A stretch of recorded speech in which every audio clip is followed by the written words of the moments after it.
Hello everyone, this is Anne from Odulcina Scrap, and when I did this last video with those retro ladies, it made me think that I should and I wanted to make a tutorial video on how to use the PNG files that I have in my shop to cut with your Cricut machine if you have a Cricut machine or if you plan to have one. And in this video, that's what I'm gonna do. I'm gonna show you how to import the files that I am selling in my Etsy shop, the shop where I sell all of my digitals. And I have created over time the PNG files and made them available for you to purchase and just import in your Cricut machine. Because honestly, those PNG files, I have modified them a lot. They are not as is when you grab a PNG file somewhere on the internet, let's say. I have rounded all the edges and removed spots where it was not that perfect, so the Cricut machine won't tear anywhere and won't be jammed in a corner or something like that, because it's pretty delicate. So, and let's say for the basket like that, I made sure that it's large enough that it doesn't tear easily, but still delicate enough that we can enjoy the fussy cut. So let me show you quickly how to import my PNG files. I have a couple kit and I'm gonna add more with time. And so what to do with those once they're purchased, what to do with them to get them into your Cricut software and fussy cut them with the Cricut machine. I think it can help a bunch of people there hoping to use their Cricut machine that they purchased and never been able to make a use of it. If you go on my Odulcina Etsy shop, the shop where I only sell my digitals, there is a section on the left side menu that is called Cricut Ready PNG. And these are kits of PNG files rounded and made the way that we need to import them into the Cricut software, ready for you to just import. So you need to install the Cricut Design Space software from the Cricut website, and then you launch it. That start free trial is always there, that window, you just close it. And then you can go to My Stuff. Everything that you're gonna save will be under My Stuff. So you can have projects there like you see right now. And I'll just open a project and print it to show you the first step. Later on, I'm going to show you how to add the graphics and create a page. So I've been clicking on Make. There was a green button, Make. And then I just follow the on-screen instructions. So continue at the bottom right corner. And then I can do send to printer, but if my paper is already printed, let's say I printed it 5 minutes ago, my system crashed, and I've not been able to cut it with the Cricut machine, I can come back and say, I've already printed the page, and it follows to the other steps right away. So on the print setup, I can select which printer I want. If you have more than one, you can select your printer. The add bleed, I always turn it on. It kind of smudge a little bit the edges, so if it's not perfectly aligned, you won't have any white spot. And then the use dialog box, I'm going to show you what it is if I turn it on. This is to go see the settings of your printer in case you want to make sure that they are set correctly. Let's say you can click on preference and you can look at if it's borderless or not, if it's the quality of your paper and everything. This is the printer setting that you can modify right there in Cricut. The thing that I do on my side is I never use that dialog box.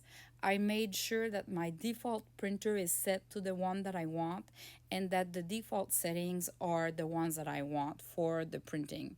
So I just need to do print, typically. but you could go with the use dialog box all the time. And then it goes to the printer. So now the next step, we're gonna watch the printer printing the page. And as you can see, the page will have those four squares, the four corners being black, which is kind of a reference for the Cricut machine.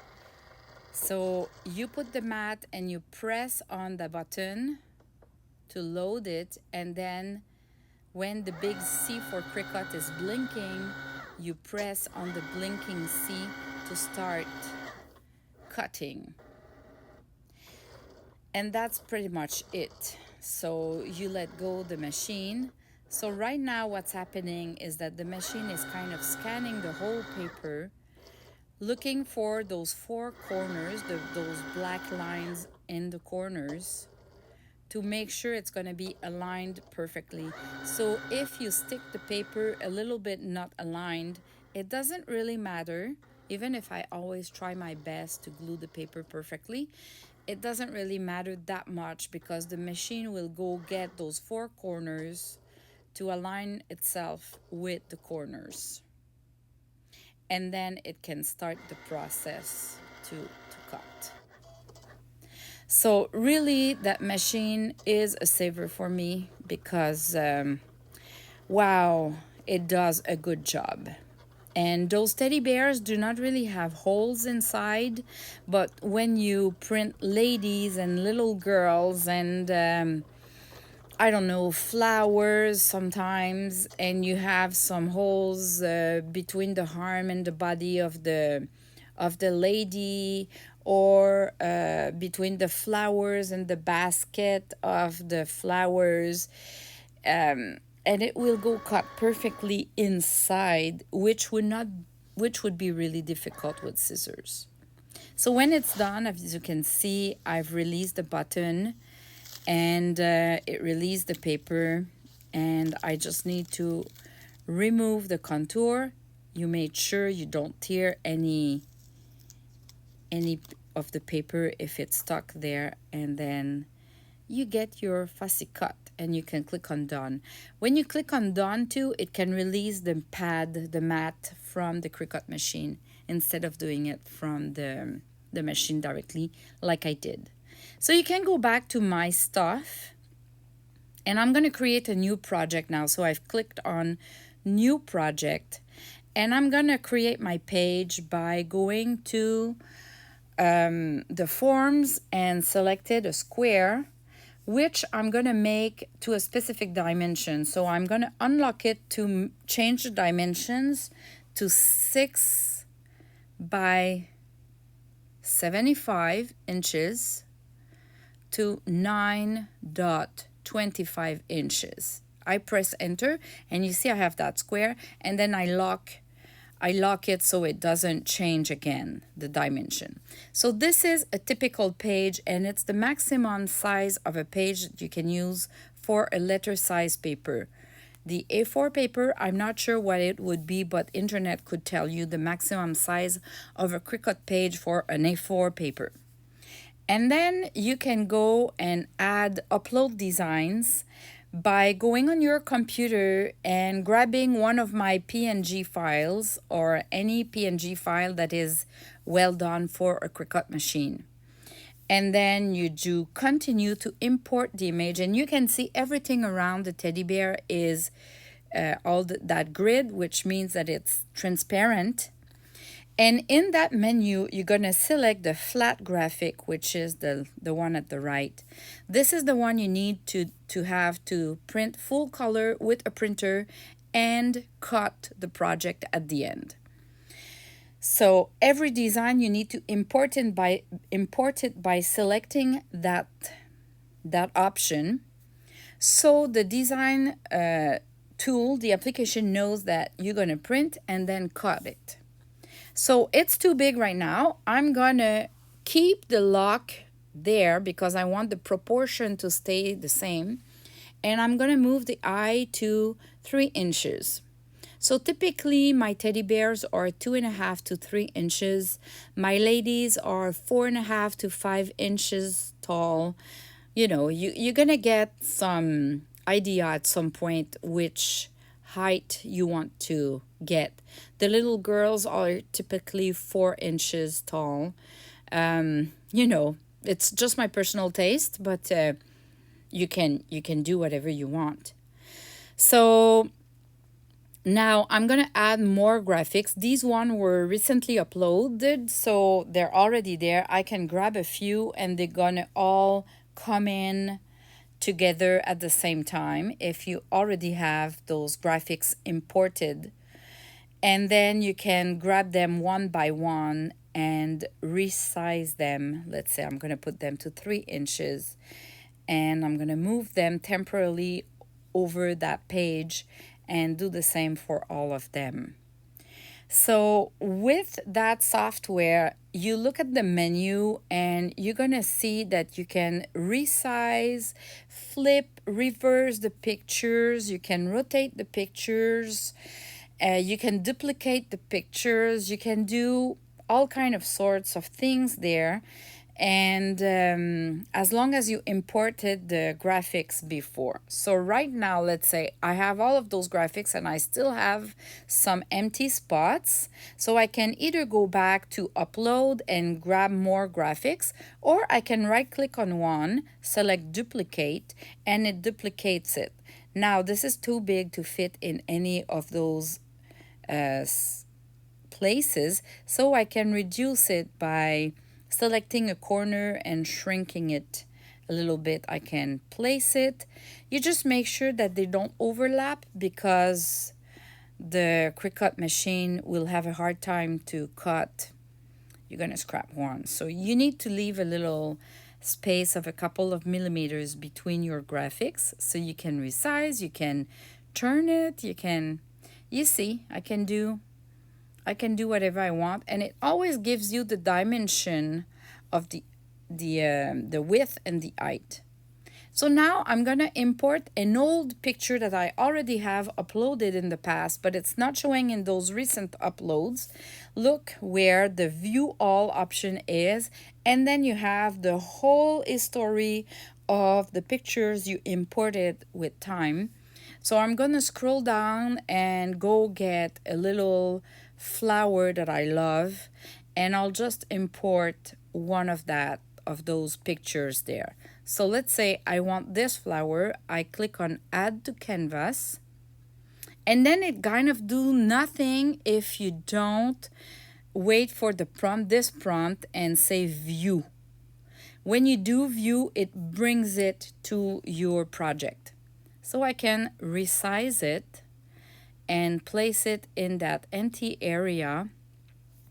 You just need to make sure that the graphics do not go outside your black rectangle there, because otherwise it's going to be too big. I duplicate it, and look there at the top, there's a flip, and I can flip horizontally, so my flower will kind of switch to the other side. This is how you can have your pictures on a side or another one, and I rotate it a little bit so it matches, like it fits the area. Now my page is kind of complete. I don't think I can put more there. I'm gonna delete the black rectangle by selecting it, right click, delete. I'm gonna click on my mouse and move across the whole designs to select all of those and click on attached, as you can see. Now you have them all attached there, and if you have an error message there that it's too big or there's something, you can resolve the error there. You can give it a name and save your project. And then when it's saved, you can click on that blue bar to make it disappear and make it right away from there. Or you could go back to My Stuff, and now that project will show in your projects. You can open it and make it. Now, I just want to make you aware of a bug that is happening with Apple phones and tablets. If you use the Cricut design software from a tablet or a phone, I'm not even sure if we can install on a phone, but there is a bug. If you take an Android tablet, you're okay, but from an Apple device, that creates a bug. And the bug is that it will add a black, even if you use the bleed or do not bleed, it's gonna add black around every picture, and then it won't cut the black perfectly, so you will always have the pictures with some black around, like if you didn't calibrate your device, the Cricut device correctly. But the problem is not the calibration of the Cricut machine, it is because you are using the application from an Apple device. So really, if you want to use a Cricut machine, you really need to use a computer, ideally, or an Android tablet. But I didn't test with the Android tablet. But from what I read, because I experienced it with my tablet, and it's an Apple tablet, and I couldn't understand why the same graphics and the same page were not printing and cut okay from my tablet. And after reading on the internet, it is a problem, it is a bug. The Cricut company is aware, but they want you to use a computer software, and they put all of their energy there. So that bug appeared at some time, and they don't really want to deal with it for now. Hopefully this was a useful tutorial for all of you who are interested into the Cricut machine or have one and you never figured out how it works. So thanks for watching, and I'll see you in the next video. Bye bye.